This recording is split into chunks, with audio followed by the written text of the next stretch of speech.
Hi, my name is Felicia, and before we get into this photo, I just want to kind of introduce myself and tell you why I'm posting about this.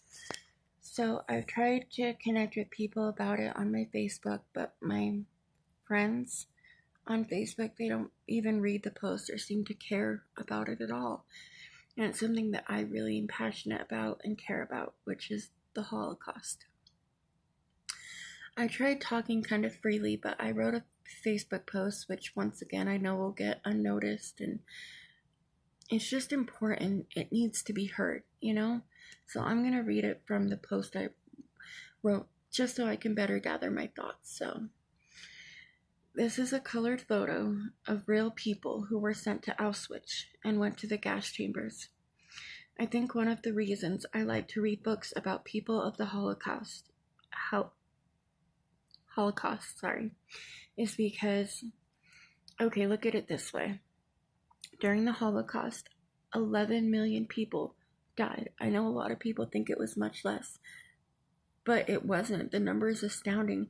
About 6 million of those people were Jews. The other 5 million were people who died fighting the war and were just killed because they were undesirables to the German Aryan race, homosexuals, Jehovah's Witnesses, prisoner of wars, just anyone that weren't up to their Aryan standards, Right, I live in Utah and I'm from Colorado. As of 2022, there were 5.82 million people in Colorado. There were 3.54 million people in Utah. So think about if every single person in both those states didn't die, but were murdered. Because that's what the Holocaust was. It was murder. It was genocide. So I want you to think about every single person you know. Your mom, your father, your friends, your family, your coworkers, your little nieces and nephews and cousins and aunts and uncles. And think about all of them being murdered. Each one of those people are so important to you, right? And they all have a story to tell. And I don't like to think of all the people as a whole, 11 million people, because they were all individual people. Every one of these people were people who had feelings and lives and stories. And I don't like to think of them as a whole. I want to get to know each of them individually and remember them and honor their memory and bring them back to life in any way I can. And that's the way that I feel like I can. And by connecting with them, it's by reading about them and their stories. And I don't know, it's just something that means a lot to me, and it just saddens me because I feel like nobody really understands my passion, my compassion, my empathy. Just, I don't know, about the Holocaust. And I've gotten even more into learning about it this year. I've read about 11 books just on this subject this year.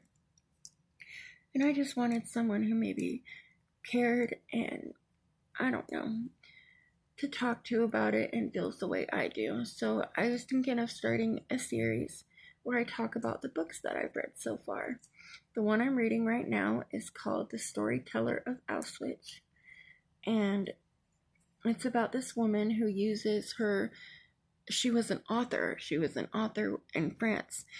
And when the new decree came out that she couldn't be an author anymore, her publisher dropped her. Jews weren't allowed to write anymore or have their book published. She started telling stories, and eventually, of course, she got taken away to this camp that was in Paris and eventually deported to Auschwitz. But she tried to keep her spirits and others alive through her storytelling. Hold on, I'm going to look up the author real quick. Give me 1 sec. Okay, sorry. The author's name is Shaban Kurum, and I haven't finished it yet. It's so good. But I think it's the 11th book I've read so far this year. But I'm going to go back and I think do a video on each one and tell you what I thought, my feelings on it. And I'm just hoping to connect with some people who care about it the way I do. Because we can't forget, more and more of the survivors there's very few survivors left. and their stories, their voices, what happened. We need to remember, we can't ever forget, because history, if we forget history, we're doomed to repeat it, and it can't ever be repeated. And anti-Semitism is on the rise again, and it makes me sick, because this is what comes of hate. And I hope that there's never that much hate in the world again. Anyways, if you got this far, thank you so much. I can't even tell you what it means to me for you to have watched this and cared the way I do. And I hope you'll come back for my review when I get to the end of the book and the books I come to talk about in the future. Thank you for watching and listening.